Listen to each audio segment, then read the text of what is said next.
안녕하세요. 소아청소년과 전문의 하정훈입니다. 재접근기란 말 들어보신 부모들 많으실 겁니다. 그리고 재접근기에는 이렇게 해야 한다, 저런 거 하면 안 되고 이런 이야기들 참 많이들 들으셨을 겁니다. 그런데 정작 육아를 전문을 하는 소아과 의사들은 아이를 키우는데 재접근기 때 이렇게 하라는 이야기를 별로 하지 않습니다. 오늘은 아는 것이 힘이 아니고 모르는 것이 약인 재접근기에 대한 이야기입니다. 재접근기란 무엇이고 재접근기 때 주의할 것이 무엇인지를 확실하게 알려드리겠습니다.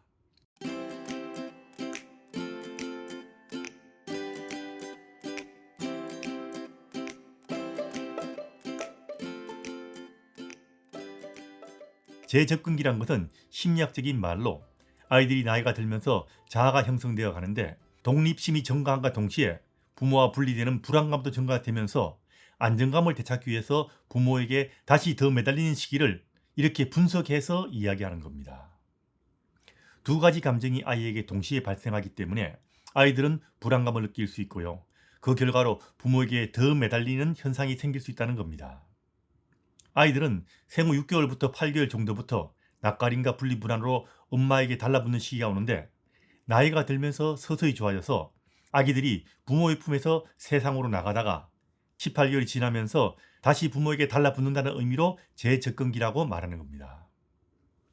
재접근기라 부르든 다른 설명으로 하든 통상적으로 18개월부터 24개월쯤 되면 혼자서 잘 지내던 아기들이 갑자기 떼쓰는 것이 늘어나고 항상 엄마 곁에서 안아달라고 하고 부모가 조금이라도 눈에 보이지 않으면 울고불고 부모를 찾고 부모가 심지어 화장실도 혼자 못 가는 사태가 생기기도 합니다. 흔히 엄마 껌딱지가 된다고 말들을 합니다.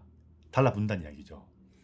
거의 모든 아기들이 이런 식으로 부모에게 다시 달라붙는 시기를 거치게 되는데 대부분의 경우는 큰 문제 없이 저절로 좋아지게 됩니다. 그럼 재접근기가 되고 아이가 부모에게 달라붙으면 어떻게 해야 될까요? 정답은 그런 거 크게 신경 쓸 필요가 없다는 겁니다. 재접근기든 아니든 부모는 항상 아이를 평소와 마찬가지로 대하시면 됩니다. 조금 더 신경 쓸 건 있지만 재접근기란 것을 특별히 공부해야 하는 것은 아니고요. 재접근기 아이를 대하는 특별한 방법을 공부해서 따라 해야 되는 것도 아닙니다. 육아의 원칙 중에 일관성이라는 것이 있죠. 재접근기든 아니든 아이를 대하는 것은 평소와 마찬가지야 한다는 이야기입니다. 실제 재접근기란 이야기는 원더기스라든지 급속성장기란 말처럼 아이를 키우는 데는 몰라도 아무런 상관없는 이야기들입니다. 이런 내용들은 아이를 키울 줄 아는 부모들에게는 조금 도움이 될 수 있지만 아이를 키울 줄 모르는 부모들이 이걸 공부해서 아이를 키우려고 하면 오히려 아이 키우기 훨씬 더 힘들어질 수 있는 내용들입니다. 아이를 키울 때는 부모 위주의 일상에서 부모가 근이 있고 위계 질서가 있고 가정의 규칙이 있고 생활의 일상의 루틴이 있고 아이의 한계를 명확하게 정해주고 아이가 무조건 지키게 하면 됩니다.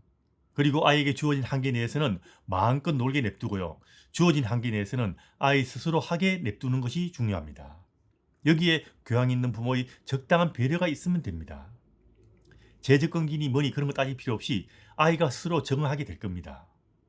부모와 가족의 일상에서 아이를 키우는 것, 그리고 아이가 자신이 어떤 발달 단계에 있든 자신에게 주어진 환경에 아이 스스로 맞춰 살아가게 하는 것, 그게 육아의 기본입니다.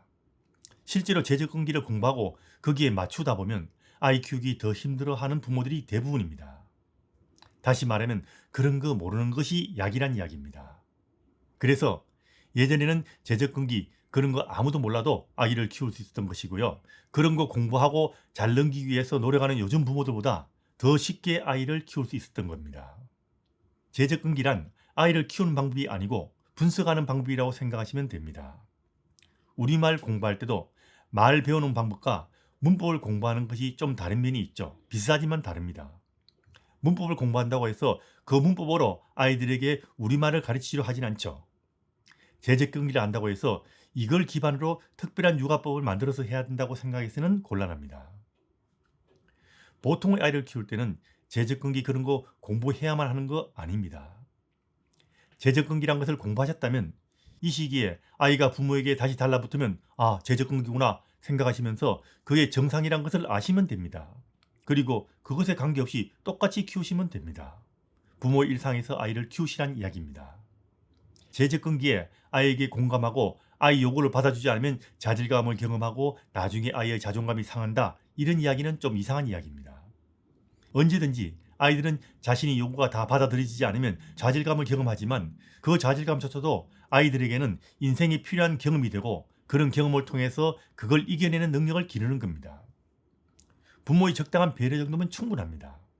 아이가 좌절감을 경험하면 그 다음 발달 단계에 제대로 성장하지 못한다는 이야기도 하는데 이거 역시 이상한 소리입니다. 이런 이야기는 보통 아이를 키울 때는 하는 이야기가 아닙니다. 조금 더 공감해주고 조금 더 배려주는까지는 좋지만 아이들에게 끌려가서는 안 됩니다. 재접근기라고 해서 부모가 가정의 일상을 아이에게 지나치게 맞추려고 노력하는 것도 곤란합니다. 안아줘를 달고 살지만 부모가 지나치게 아이의 욕구를 다 들어주는 것도 바람직하지 않습니다.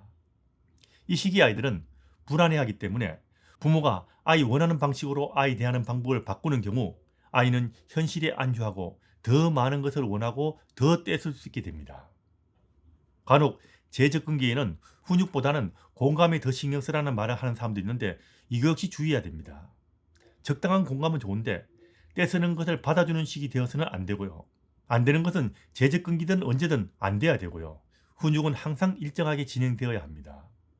재접근기라고 아이에게 공감한다고 아이가 원하는 것을 대충 들어주다가는 아이에게 끌려가서 떼쓰는 아이가 되는 경우가 너무나 많습니다.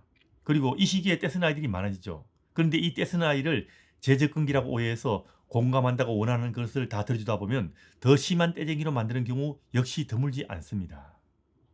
실제로 아이가 이상한 행동을 할 때 예를 들어 안아줘 그리고 잘 놀던 아이가 갑자기 부모에 달라붙는 이런 이상한 행동을 볼 때 재접근기를 알고 있다면 아이를 이해하기 쉬울 겁니다. 그럼 문제가 없구나 하고 확인한 후 재접근기 그런 거 신경 쓰지 말고 그전과 똑같이 키우시면 됩니다. 재접근기 몰라도 상관없고요. 알아도 상관없습니다. 다만 재접근기를 안다고 해서 아이 키우는 것이 달라져서는 곤란하고요. 항상 부모 위주의 가정에서 아이가 부모에 맞춰 살아가야 한다는 것 잊지 마시기 바랍니다.